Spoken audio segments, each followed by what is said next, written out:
If you want my personal opinion, I don't think that he cheated.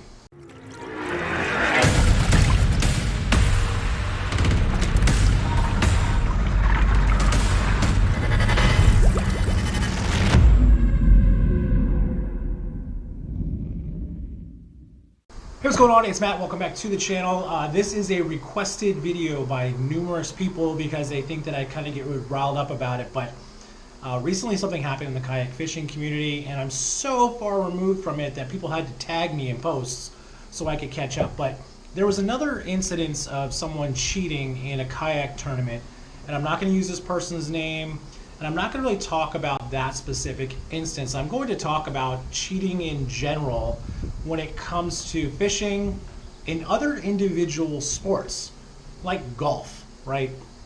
So just to kind of top line everything, there was a situation that arose in a tournament where someone took a picture of something, it was at a funny angle, or something looked like it was broken, and the perspective, everything looked kind of messed up. So all of a sudden, this person is accused of cheating.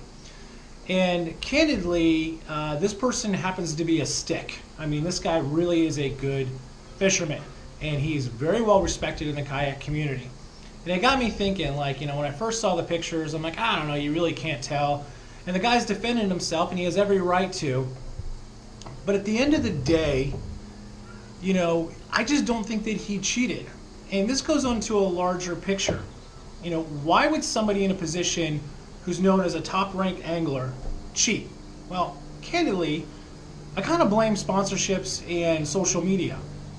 You know, back in the day when there was no social media, when you didn't have, you know, a camera on your phone at all times, people kind of told stories. They told fish stories, they told golf stories, they talk about the one that got away or the hole-in-one that nobody saw.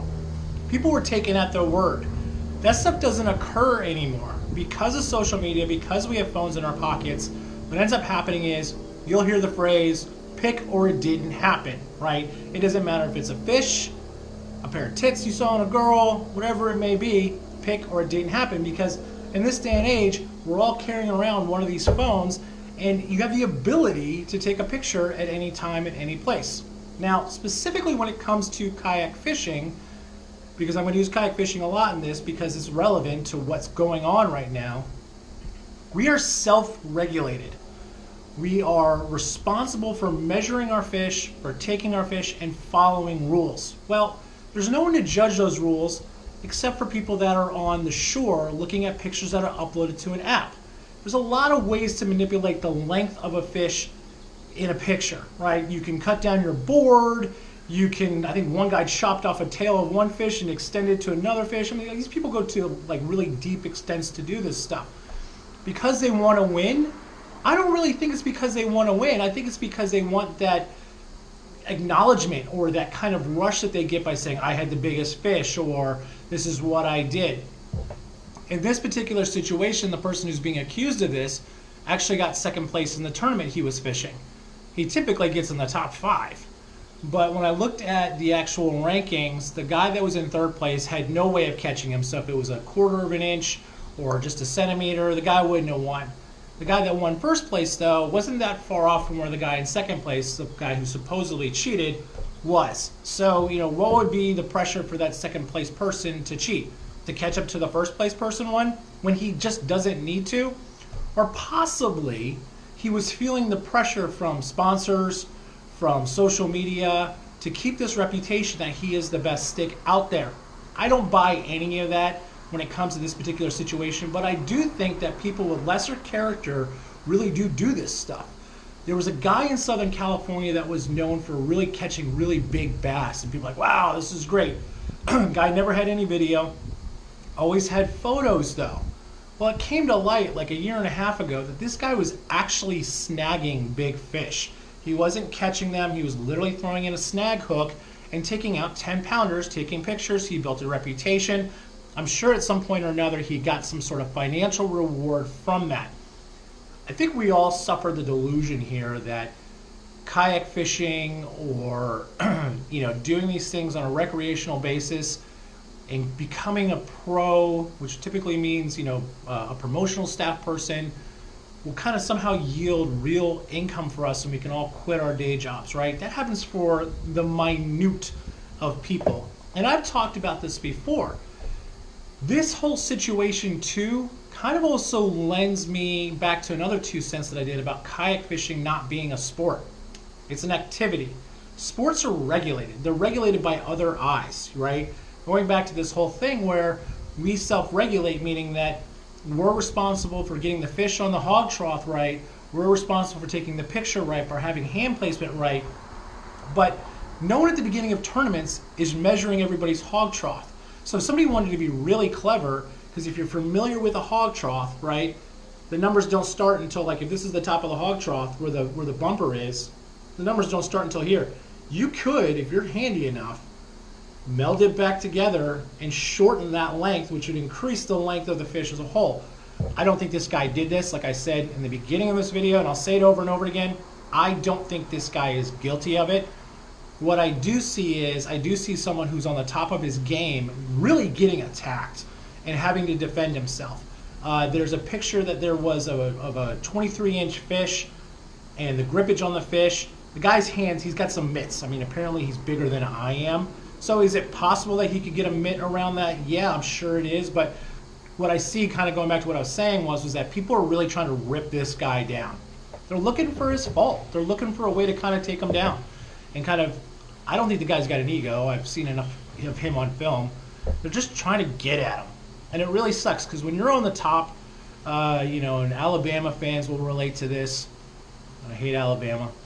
But, Nick Saban once said, when you're on that top of the mountain, you climb that mountain, now you're on the top of the mountain and everybody's trying to knock you down. So if you're an elite in your sport, people are going to nitpick everything you do. So in closing, and this is a relatively short one, and I'm not that angry about it, it just got really me thinking about stuff. I don't think that people cheat to win anymore.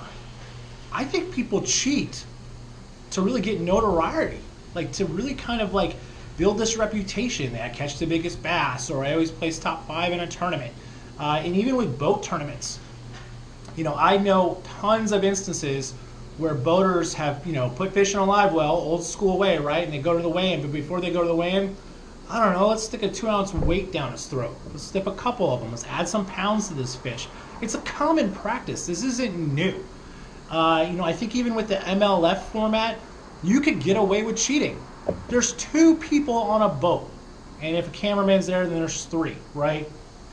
All you gotta do is have a discussion. Hey, look, just say it weighed this, and we'll do it this way, right? Like, say I got a couple more ounces or a couple more pounds, whatever it may be, and create a partnership with that person. People are scumbags just inherently. We all lie. I mean, this shouldn't be a shock to anybody. But going back to what spawned this whole video, I had a couple people reach out to me like, you should really give your 2 cents on this, and I think they were expecting like me to explode. I'm not going to explode about it. I think the guy's getting shit on. I think the guy's being attacked. I think what he did in the pictures looks suspect, but I don't think he cheated. I just don't see the reason why, not unless one of his sponsors were like, we're going to drop you because if you don't place top 2 or top 3, or if you don't win money for this particular tournament, you're going to lose your house, right? We don't know people's financial situations, and I'm sure this guy has a great job. I'm sure he probably works in the industry, has steady income coming in, but sometimes bills come up, just the way life is. So before you kind of jump down someone's throat about cheating or the situation, again, here's just to backtrack a little. If that was me who places, like, I don't even fish tournaments anymore, but if it was me placing in last, no one would give a shit. No one would give a shit, right? If the guy who placed 50th in that tournament was caught doing what he did, or a suspect looking what he did, no one would say a fucking word, okay? So guys are on top, be wary, really be on the lookout for people trying to take you down. This is an easy way to do it. Social media really is an easy way to kind of get at somebody and make it spread quickly. I think this is on 5 or 6 different pages. I feel for the guy. He seems super honest. I don't know him personally, but I do know he is a stick. I do know he's got an incredible amount of success behind him. And if he, like I said, I don't think he cheated. I think he's totally innocent of this. I think he's a victim of circumstance at this particular point. But kind of going back to why if he would or why a person would, social media, notoriety, bill came up, got a place here. There's tons of factors that go into it. And it could have been just in a one-time thing. You know, people cheat in one time and they're like, okay, I got away with this, I'm going to do it again. Or they never do it again because it was a means to an end to pay that bill because they needed to cash a check. That's it. Cheating goes on everywhere. I cheat all the time. I don't tell the IRS how much money I make. No, I'm joking. That's a joke. Anybody from the IRS watching this, I'm pretty honest with that stuff. So, but you lie all the time. Every human being lies.